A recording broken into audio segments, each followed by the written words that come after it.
नमस्कार दर्शक बंधुरा तुला लग्न तुला राशि 2026 सबथेके भालो 7टी खबर की এই ভিডিওর মধ্যে আলোচনা করা হয়েছে। এখানে কোনো নেগেটিভ আলোচনা নয়, শুধুমাত্র ভালো খবরগুলোকে নিয়েই আমরা এখানে ডিসকাশন করব।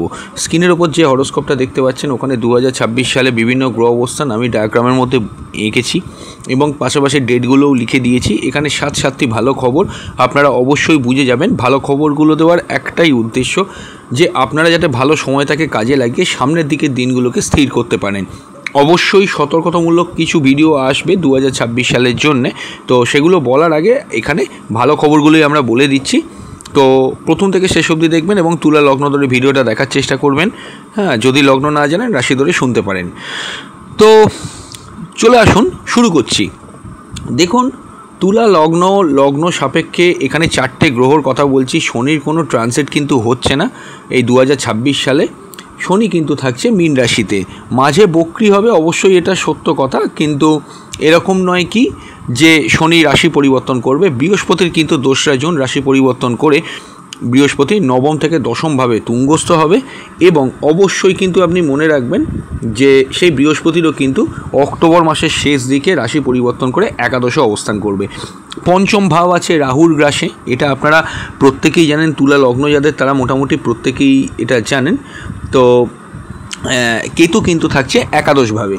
এই হচ্ছে গোটা বছরের গ্রহদের প্যাটার্ন।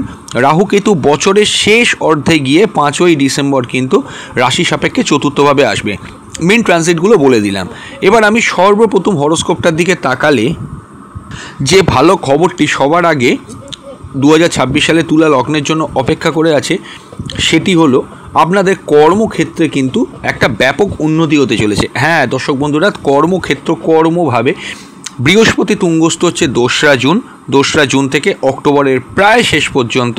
ওই সময়ে যে বিটুইন 2রা জুন তো অক্টোবরের শেষ পর্যন্ত 5-6 মাস যেটা পাবেন, একটা রিমার্কেবল বছর কিন্তু আপনাদের অপেক্ষা করছে। ওই বছরের মাঝামাঝি সময়ের পর থেকে কর্মক্ষেত্রে যাদের অতিরিক্ত স্ট্রাগল হচ্ছিল, একটা প্রেশার চলছিল, বিভিন্ন রকমের সমস্যার মধ্যে ছিলেন, সেই সমস্যা থেকে কিন্তু দ্রুত আউটকাম হতে পারে। দেখুন, একটা জিনিস আমি আপনাদের উদ্দেশ্যে বলতে চাই, আপনার ব্যক্তিগত জন্মছকে যদি দশমভাব পীড়িত থাকে বা লগ্নপতি লগ্নভাব পীড়িত থাকে, তাহলে কিন্তু আমার প্রেডিকশান থেকে যতটা ভালো আপনি এক্সপেক্ট করছেন ততটা ভালো ফলাফল আপনি হয়তো নাও পেতে পারেন। এই জন্য আমি বলবো একবার হলো জন্মছকটাকে কোনো জ্যোতিষ বন্ধুর কাছ থেকে গিয়ে কাউন্সেলিং করিয়ে নিন। যদি মনে করেন আমাদের সঙ্গে কনসাল্ট করবেন, স্ক্রিনে তো নাম্বার দেখতেই পাচ্ছেন 9433821066, ওই নাম্বারে হোয়াটসঅ্যাপ করে বুকিং করলে বাড়িতে বসে অনলাইনে ডিটেল প্রেডিকশান পেয়ে যাবেন। এবং অবশ্যই কিন্তু যারা মেম্বারশিপ নিতে চান কনসালটেশন করাতে, তাদের কোনো সমস্যা হচ্ছে, তারা আমাদের চ্যানেলের মান্থলি মেম্বারশিপ মাত্র 59 টাকায় নিয়ে রাখতে পারেন। এখানে বিভিন্ন পূজা পাঠবিধি, তিথি নক্ষত্র, ভালো দিন খারাপ দিন, ইম্পর্টেন্ট ট্রানজিট ভিডিও এবং আপনাদের রিকোয়ারমেন্টস অনুযায়ী ভিডিও আমরা কিন্তু প্রোভাইড করব, অলরেডি কিন্তু প্রোভাইড করা হচ্ছে। তো যেখানে ছিলাম যে ট্রানজিটগুলো জানার আগে নিজের হরোস্কোপটা একটু যদি জেনে যান, সেখানে কিন্তু আপনাদের সুবিধে যেটা হবে সেটা হচ্ছে কি আপনারা ফিউচার প্ল্যানিংটা কিন্তু ঠিকভাবে করতে পারবেন। আপনাকে একটা জিনিস দেখুন, যে 2রা জুন থেকে অক্টোবরের ভেতর আটকে থাকলে চলবে না, সামনের 2-3 বছরও ভাবতে হবে। যদি আপনি বুঝতে না পারেন, হয়তো ভালো সময় এলো, জন্মছকে দশা ততটা খারাপ আপনি ধরতে পারলেন না, বা পরবর্তী সময়টা খারাপ আছে, আপনি ওই সময় কোনো প্ল্যানিং করলেন না, সেই জন্য একবার হলেও কিন্তু জন্মছকটা বিচার করে নেবেন, তাহলে কিন্তু আপনার সেটা সুবিধা হবে। হ্যাঁ, কর্মক্ষেত্রে যেখানে ছিলাম প্রবলেমগুলো কিন্তু মিটতে চলেছে। নতুন কর্মপ্রাপ্তি সবথেকে ইম্পর্টেন্ট। তুলা লগ্নের ক্ষেত্রে কেউ জব সুইচ ওভার করতে চাইছেন, তাদের ক্ষেত্রে কিন্তু অবশ্যই সুবর্ণ একটা সুযোগ আসতে চলেছে। আপনি কর্ম চাইলে কিন্তু চেঞ্জ করতে পারেন, কর্ম চেঞ্জ করে অন্য জায়গায় কিন্তু আপনি যদি মনে করেন কর্ম করবেন, সেটা আপনি কিন্তু করতে পারেন। চাকরি চেঞ্জ, ট্রান্সফার, আপগ্রেডেশন, কোনো কোর্স করবেন, সেই কোর্স করে আপনার হয়তো ভ্যালু বাড়তে পারে, সেগুলো আপনি প্রত্যেকটাই কিন্তু করতে পারেন। যদি কর্মক্ষেত্রে আপনার কোনো রকমের মনে হয় যে এই 2025 সালটা সেরকম ভালো যায়নি, একটা একঘেয়েমি বোরিং লাইফ, সেখান থেকে কিন্তু আপনি আপডেট হয়ে নতুন কর্ম পেতে পারেন। বৃহস্পতি কর্মভাবে থেকে কর্মের ক্ষেত্রে প্রবাবিলিটিটা কিন্তু অনেকখানি বৃদ্ধি করবে। আরও একটা কথা বলে দিচ্ছি, লক্ষ্য করে দেখবেন আপনি সাইড ইনকাম খুলতে পারেন। আপনার কর্ম মোট কথা ভালো হতে পারে। মানুষের কর্ম মানে শুধু চাকরি করছে সেটা নয়, আপনার হাত দিয়ে অনেক সৎ কর্ম হতে পারে, আপনি ভালো কর্ম করতে পারেন। এটাও একটা ভালো পয়েন্টের মধ্যে আমি ধরবো। দ্বিতীয় যে ভালো পয়েন্ট আমার যেটা মনে হয়, মন মানসিকতার কিন্তু অভূতপূর্ব একটা উন্নতি। কেন বললাম? কারণ বৃহস্পতি দশমে বসে চতুর্থভাবে দৃষ্টি দেবে, এবং সেটা কবে থেকে দেবে? 2রা জুন থেকে অক্টোবরের প্রায় শেষ পর্যন্ত। এই যে সপ্তম দৃষ্টিতে দিয়ে চতুর্থ ভাবকে দেখবে, চতুর্থ ভাব কি? গৃহ, মন, বাড়ি, মনের শান্তি, close friend, school level education, এগুলো সবকটাই দেখা হয়। তাই জন্য বৃহস্পতির দৃষ্টি সরাসরিভাবে মকর রাশি, অর্থাৎ যেটা কিনা আপনাদের চতুর্থ ঘর, সেই ঘরে পড়ার জন্য মন মানসিকতা একটা ডেভেলপমেন্টটা, যারা একটু ডিপ্রেশনে থাকে, হতাশার মধ্যে থাকে, দুঃখ কষ্টের মধ্যে থাকে, যাদের জাগতিক কোনো ইমপ্রুভমেন্ট জীবনে ছিল না, তাদের সেই জায়গায় কিন্তু অবশ্যই ইমপ্রুভমেন্ট হতে চলেছে। এবং ইমপ্রুভমেন্ট হওয়ার পরে আমি এইটুকু মনে করি যে তাদের ওই সিচুয়েশানটা কিন্তু অনেকটা বেটার হবে। গৃহ, বাড়ি, গাড়ি নিয়ে যাদের খুব ভোগান্তি হচ্ছিল, সেই ভোগান্তির জায়গাটা কমবে। 3 নম্বর ভালো পয়েন্ট, আপনি হয়তো নতুন প্রপার্টি ক্রয় করতে পারেন। আপনার যদি মনে হয়, বা প্রপার্টি ক্রয় না হলেও প্রপার্টির জন্য কোনো ইনভেস্টমেন্ট করে রাখলেন, এই জায়গাটা একটা ভালো পয়েন্ট আসছে। এবং মায়ের থেকে কোনো উন্নতি, মাতৃস্থানীয় কোনো ব্যক্তির থেকে কোনো উন্নতি হতে পারে। গৃহ পরিবর্তন বা গৃহ স্থানান্তরের যাদের জন্মছকে কানেকশান আছে, সেটা কিন্তু এই সময় হতে পারে। এটাও কিন্তু একটা খুব ভালো সাইন আছে বলে আমি অন্তত মনে করি। এখানে 3 নম্বর ভালো পয়েন্ট আমার যেটা মনে হয়, যে শনি বৃহস্পতির নক্ষত্রে থাকছে। শনি একাধার থেকে চতুর্থপতি এবং পঞ্চমপতি, সে আপনাদের আছে ষষ্ঠে, সে আবার বৃহস্পতির নক্ষত্রে থাকছে। দেখুন, এখানে সহজভাবে বলতে গেলে শনি বৃহস্পতি কানেকশান জোরালো হওয়ার জন্য, শনি আছে ষষ্ঠ ঘরে, আপনার কিন্তু শত্রু নাশ হবে, কম্পিটিশান ওরিয়েন্টেড কাজে সাফল্য পাবেন, প্রতিযোগিতামূলক কাজকর্মগুলো আপনার ভালো হবে। এই জায়গাগুলো কিন্তু আমরা বেটারমেন্ট দেখতে পাচ্ছি। শরীর স্বাস্থ্য খারাপ চলে, সেখান থেকে ওয়ে আউটের কোনো রাস্তা, হয়তো হোমিওপ্যাথি ট্রিটমেন্ট করছিলেন, অ্যালোপ্যাথি ট্রিটমেন্ট করে সেটা সেরে যাচ্ছে, এই জায়গাগুলো কিন্তু অবশ্যই আপনার জীবনে কিন্তু ঘটতে পারে।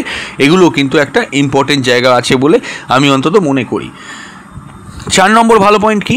4 নম্বর ভালো পয়েন্টটা আমি বলবো, তার আগে বলবো যাদের জন্মছকে শুক্রের প্রবলেম আছে, তারা ক্রিস্টাল ব্রেসলেট কিন্তু ধারণ করতে পারেন। এই ভিডিওতে ক্লিক করলে নিচের ডেসক্রিপশানে আমি লিঙ্ক দিয়ে রেখেছি, আপনারা সেখান থেকে চাইলে দেখে নিতে পারেন। অনেক মানুষ উপকৃত হচ্ছেন। হ্যাঁ, যে পয়েন্টে ছিলাম, 5 নম্বর পয়েন্টটা আমি বলবো যে এখানে আপনাদের এই 2025 সালেও বলছি, 2025 সালে 18ই অক্টোবর থেকে 5ই ডিসেম্বরের ভেতর একটা সময়, এই সময়ের ভেতর বৃহস্পতি যখন আপনাদের তুঙ্গস্থ হবে, এবং পুনরায় যখন 2রা জুন থেকে অক্টোবরের প্রায় শেষ পর্যন্ত তুঙ্গস্থ থাকবে, ওই সময় থেকে বৃহস্পতির যে পঞ্চম দৃষ্টি, সেটা আপনাদের দ্বিতীয়ভাবে পড়ার জন্য ব্যাঙ্ক সেভিংসের জায়গা কিন্তু ইমপ্রুভ করবে। আপনারা চাইলে লং ইনভেস্টমেন্ট করতে পারেন, এফডি করতে পারেন, তো এগুলো তো একটা ভালো পয়েন্ট। এবং অবশ্যই কিন্তু আপনাদের কিন্তু দশম এবং দশম ঘরে বৃহস্পতি তুঙ্গস্থ হচ্ছে, দশম এবং দ্বিতীয় কানেকশান হওয়ার জন্য এইটুকু বলবো, কর্মক্ষেত্রে মাইনেপত্র বাড়া, ইনক্রিমেন্ট বাড়া, এগুলো তো যেমন হবেই, তেমনি সেই টাকাগুলোকে ঠিকভাবে কাজেও লাগাবার চেষ্টা করুন। ভিডিওগুলো এই কারণেই বানানো হচ্ছে, ওই যে দ্বিতীয়ভাবে বৃহস্পতির অ্যাসপেক্টটা থাকবে, বৃহস্পতির দৃষ্টিটা থাকবে, ওটা কিন্তু আপনাদের মার্কেটিং সেলসে যারা কাজ করেন তাদের জন্য কিন্তু অনেকটা সাহায্য করবে। এই জায়গাগুলো কিন্তু আমরা বেটার দেখতে পাচ্ছি। এছাড়াও 2রা জুনের আগে পর্যন্ত যদি লক্ষ্য করে দেখেন, বৃহস্পতি কিন্তু নবমভাবে থাকছে আপনাদের বছরের শুরু থেকে, এবং নবম হচ্ছে ভাগ্য, ধর্ম, পিতা। এই সময়ের মধ্যে অবশ্যই কিন্তু স্পিরিচুয়ালিটির মধ্যে একটু ন্যাক আসা, বা স্পিরিচুয়ালিটি নিয়ে ভাবা, ধার্মিক হওয়া, এই জায়গাগুলোও কিন্তু হরোস্কোপে ইন্ডিকেট করছে। এবং অবশ্যই কিন্তু আপনি দীক্ষা গ্রহণ করতে পারেন, এখনও করতে পারেন, এখনও বৃহস্পতি নবমে আছে। এবং অবশ্যই কিন্তু পিতার জীবনে কোনো উন্নতি হতে পারে, আপনার ভাগ্য অনেক ক্ষেত্রে আপনাকে কিন্তু কিছুটা সাপোর্ট দিতে পারে। এই জায়গাগুলো কিন্তু আমরা ভালো দেখতে পাচ্ছি। এবং এটাও আমি বলবো তার সঙ্গে যে শনি বৃহস্পতি একত্রিত হচ্ছে, শনি বৃহস্পতির নক্ষত্রে যাচ্ছে। শনি বৃহস্পতির নক্ষত্রে থাকার জন্য আমি যেটা মনে করি, যেখানে আপনাদের বেনিফিট আরও একটা জায়গা আপনারা পেতে পারেন, শত্রু নাশ হতে পারে। এটা 6 নম্বর পয়েন্টে বলছি, শত্রু নাশ হতে পারে। যারা শত্রুতার প্রকোপ নিয়ে খুব ভুগছিলেন, যাদের খুব সমস্যা হয়ে যাচ্ছিল, এবং শত্রুতার ক্ষেত্রে মানে এখানে শুধু এটা নয় কি যে রিভলভার বার করে গুলি চালাবে, সেটাই একমাত্র শত্রু হয় না, যে আপনারা তো কেউ ভালো চায় না, আপনাকে হিংসা করে, সেই জায়গাগুলো অনেকটা প্রশমিত থাকবে। এগুলো আমরা একটা বেটারমেন্ট দেখতে পাচ্ছি। 7 নম্বর যে পয়েন্টটা বলবো, শনি কিন্তু ষষ্ঠভাবে বৃহস্পতির নক্ষত্রে থাকার জন্য বৃহস্পতি তুঙ্গস্থ হয়, প্রেমের ক্ষেত্রে একটা ইমপ্রুভমেন্ট থাকবে। চলতি প্রেমে অবশ্যই কিন্তু স্থায়িত্ব থাকবে। হয়তো আপনাদের যারা সম্পর্ক তৈরি করবেন বলে ভেবেছেন, তাদের মধ্যে কোনো রকমের যে কোনো কারণে হোক বন্ডিং ঠিক হচ্ছে না, রিলেশনশিপ ঠিক হচ্ছে না, একটা জায়গায় গিয়ে কোথাও না কোথাও কিছু আটকে যাচ্ছে, সেই জায়গা থেকে অনেকখানি কিন্তু আপনারা বেনিফিটেড হবেন। রিলেশনশিপের জায়গাটা কিন্তু অনেকখানি আপনাদের শক্তপোক্ত হবে এই 2026 সালে। এটাও কিন্তু একটা ভালো পয়েন্টের মধ্যে পড়ে বলে আমি অন্তত মনে করি। এছাড়াও আমি ছোট ছোট যে ট্রানজিটগুলো আছে সেই ট্রানজিটগুলো ধরে কিছু বলে দিচ্ছি। যেমন ধরুন শুক্র তুঙ্গস্থ হবে 2রা মার্চ থেকে শুক্র 28 দিনের জন্য তুঙ্গস্থ হচ্ছে। এই সময়ের মধ্যে কিন্তু আপনাদের হেলথ ইমপ্রুভমেন্ট হতে পারে, আপনাদের যাবতীয় কাজকর্মগুলো কিন্তু ভালো হতে পারে, এগুলো কিন্তু একটা বেটারমেন্ট দেখতে পাচ্ছি। এছাড়াও শুক্র কিন্তু আপনাদের 2026 সালে 26শে মার্চ থেকে কিন্তু রাশির সমসপ্তমে থাকবে। এই সময়ের মধ্যে ব্যবসার ইমপ্রুভমেন্ট, বিজনেসের ক্ষেত্রে বড়সড় কোনো সিদ্ধান্ত এগুলো আপনারা নিতে পারেন। প্রেমজ বিবাহের ক্ষেত্রে ভীষণভাবে শুক্র সাহায্য করবে। অনেক দিনের প্রেম, আপনারা একে অপরকে চেনেন, সে একে অপরকে চেনার জন্য প্রেমজ বিবাহের ক্ষেত্রে অনেকখানি কিন্তু আপনারা বেটারমেন্ট পেতে পারেন। এই জায়গাগুলো আমরা হরোস্কোপে দেখতে পাচ্ছি।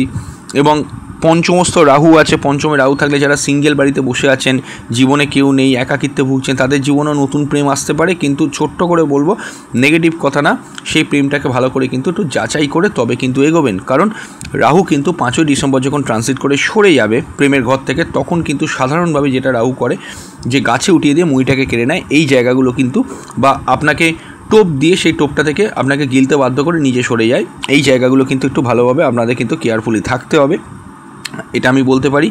এবং এটাও বলবো তার সঙ্গে যে শুক্র 19শে এপ্রিল থেকে আপনার রাশির অষ্টমে সকেত্রস্থ হবে, এটাও একটা ভালো পয়েন্ট। অষ্টম হচ্ছে পরিবর্তনশীল ট্রান্সফরমেশনের ঘর। এই ঘরে সকেত্রস্থ হলে সেকেন্ড ম্যারেজের ক্ষেত্রে বৃহস্পতি এখানে, এই শুক্র এখানে যথেষ্টভাবে কিন্তু সাহায্য করবে। এই জায়গাটা আমরা বেটারমেন্ট দেখতে পাচ্ছি। 13ই ফেব্রুয়ারি শুক্র যেমন থাকবে আপনাদের লগ্নপতি চতুর্থভাবে 28 দিনের জন্য, সেখানে কিন্তু আপনাদের একটা ইমপ্রুভমেন্ট থাকতে পারে, মন মানসিকতা ডেভেলপমেন্ট, এই জায়গাগুলো কিন্তু আমরা ভালো দেখতে পাচ্ছি। শুক্রের দৃষ্টি সরাসরি 13ই ফেব্রুয়ারি থেকে আপনার দশমভাবে থাকার জন্য 28 দিন থাকবে। এই 28 দিন থাকার জন্য আমি এইটুকু বলে দেবো যে টাইম ফ্রেমগুলো বলছে একটু মাথায় রাখার চেষ্টা করবেন। ওর মধ্যে কিন্তু আপনাদের জীবনে কিন্তু এইটুকু আমি বলবো যে কর্মক্ষেত্রে আইটি সেক্টরে যারা কাজ করে, সফটওয়্যার নিয়ে যারা কাজকর্ম করেন, তাদের জীবনে কোনো উন্নতিসূচক ঘটনা এগুলো কিন্তু আমরা দেখতে পাচ্ছি। এগুলো কিন্তু ভালো একটা প্রোগ্রেস, আমরা গ্রোথ দেখতে পাচ্ছি বলে আমি অন্তত মনে করি। তো এই জায়গাগুলো বেটার আমাদের চোখে পড়ছে। বৃহস্পতি একাদশে যাবে অক্টোবরের প্রায় শেষ থেকে। এই সময়ের মধ্যে বৃহস্পতি কেতুর একটা কানেকশন হবে, বৃহস্পতি রাহুর উপর দৃষ্টি দেবে। এই সময়ের মধ্যে কিন্তু ফাটকা ইনকাম, ফাটকা লাভ এগুলো কিন্তু কিছুটা হতে পারে, কিছু অর্থ চলে আসতে পারে, আকস্মিকভাবে আপনার কোনো প্রাপ্তি হতে পারে, এইগুলো কিন্তু আমরা বেটার মোটামুটি হরোস্কোপের মধ্যে দেখতে পাচ্ছি। তো এই জায়গাগুলো একটা হরোস্কোপের ভালো একটা সাইন। তো মোটামুটি করে যতটা পারা যায় আমি বললাম। অনেকগুলো পয়েন্ট হয়তো আপনাদের আরও প্রশ্ন আছে, সে প্রশ্নগুলো ক্লিয়ার আউট হলো না, সেগুলো আমি পরবর্তী যে ভিডিওগুলো করব সেখানে কিন্তু আমি অবশ্যই জানিয়ে দেবো। ভিডিওটা কেমন লাগলো নিচে কমেন্ট বক্সে জানিয়ে যাবেন। আপনার তুলা রাশি তুলা লগ্ন হলে সেটাও জানিয়ে যাবেন, কোথা থেকে দেখছেন তাও জানিয়ে যাবেন। খুব তাড়াতাড়ি ফিরে আসছি নতুন এক ভিডিও নিয়ে। নমস্কার।